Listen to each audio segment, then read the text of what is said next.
আসসালামু আলাইকুম। আমি আজকে একটা বেগুনের রেসিপি করব। এটা কি করব সেটাই আপনাদের দেখাবো। এখানে ছোট ছোট দুইটা আলু কেটে নিয়েছি গোল গোল করে। এই আলু আর বেগুনও গোল করে কেটে নিয়ে আবার দুই ভাগ করে নিয়েছি। এখন এখানে একটু দিয়ে দিব লবণ আর দিয়ে দিব হলুদের গুঁড়ো, দিয়ে ভালো করে একসাথে মেখে নিব। এখন মেখে নিয়েছি। এখন আমি এটা ভাজার জন্য চলে যাব। এখানে নিয়েছি মাছ, ইলিশ মাছ। লেজাটা মানে একটা মাছে দুই টুকরো করেছি, মাথাটা রেখে দিয়েছি, আর হচ্ছে লেজটা নিয়ে নিয়েছি। এখন এটার মধ্যে একটু হলুদ আর হচ্ছে লবণ মেখে এটা ভালো করে মাখিয়ে নেব। এটাও ভাজবো। মেখে নিলাম।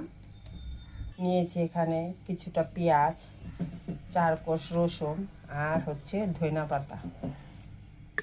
এখন আমি এখানে মরিচটা ভেজে নিয়েছি আর রসুনটা একটু ভেজে নিয়েছি।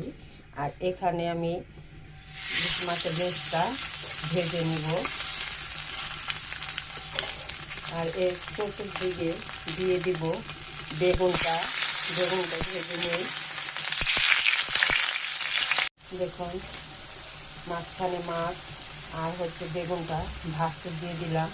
এটা কিন্তু লাল করে ভেজে নেব, মানে পুরাটা লাল করে ভেজে নেব মাছ আর বেগুন। দেখুন, বেগুনটা কিন্তু ভাজা হয়ে গেছে, লাল হয়ে গেছে এইভাবেই।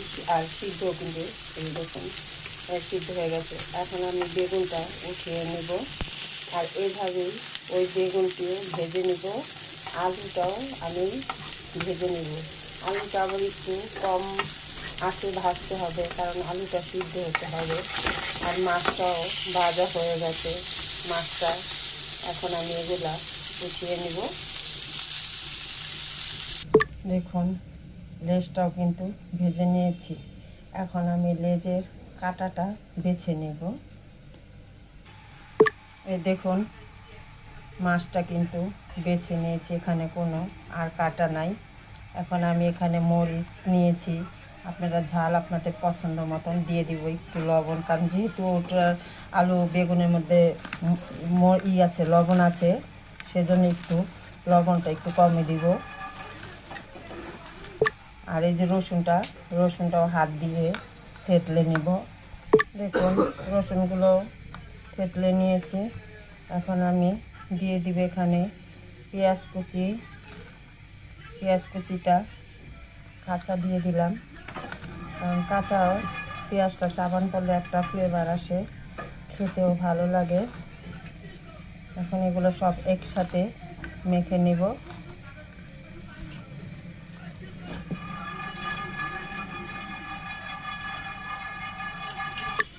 ধনিয়া পাতা দিয়ে দিলাম, দিয়ে দিব সরিষার তেল। একটু সরিষার তেলটা দিলে কিন্তু ভর্তাটা খুবই ঘ্রাণ আসে। এই ভর্তাটা যে আমি বানালাম, এখন কিন্তু এই ভর্তাটা দিয়ে অনেক ভাত খাওয়া যায়, 1 প্লেট ভাত খাওয়া যাবে। এখন আমি দিয়ে দিব যে বেগুন ভেজে রেখেছি, বেগুন আর হচ্ছে আলু। এই যে আলুগুলো ভেজে নিয়েছি। এই ভাজা আলুর কি একটা ঘ্রাণ, ভাজা আলুর একটা ঘ্রাণ যে আসে না, ওটা দিয়েই পেটটা ভরে যায়। এই ভাজা আলুটা বেগুন দিয়ে যদি ভর্তা করে, মানে নিমেষেই 1 প্লেট ভাত আপনি যেহেতু খান, আরও অর্ধেক প্লেট ভাত খেতে পারবেন। দেখুন, আলুটা হাত দিয়েই চটকে নিলাম। আপনারা ইচ্ছে করলে কাঁটা চামচ দিয়েও করতে পারবেন। আর এখন আমি সব বেগুন একসাথে দিয়ে ভালো করে মেখে নেব। এই দেখুন, ভর্তাটা বানিয়ে নিলাম। কি সুন্দর একটা ভর্তা। এই ভর্তাটা খুবই অসাধারণ। একবার বানিয়ে খেয়ে দেখবেন, ফিরা আবার বলবেন যে না, আরও একবার ভর্তাটা বানিয়ে খাই। অসাধারণ একটি ভর্তা। আমার কিন্তু এখনই জিভে পানি এসে গেছে ভাত খাওয়ার জন্য এই ভর্তাটা দিয়ে। বন্ধুরা, যদি ভিডিওটা ভালো লাগে একটা লাইক, শেয়ার, কমেন্ট করবেন, কমেন্ট করে জানাবেন এবং আমার ভিডিওটি সম্পূর্ণভাবে দেখে আমার চ্যানেলটি সাবস্ক্রাইব করে দিবেন। আল্লাহ হাফেজ।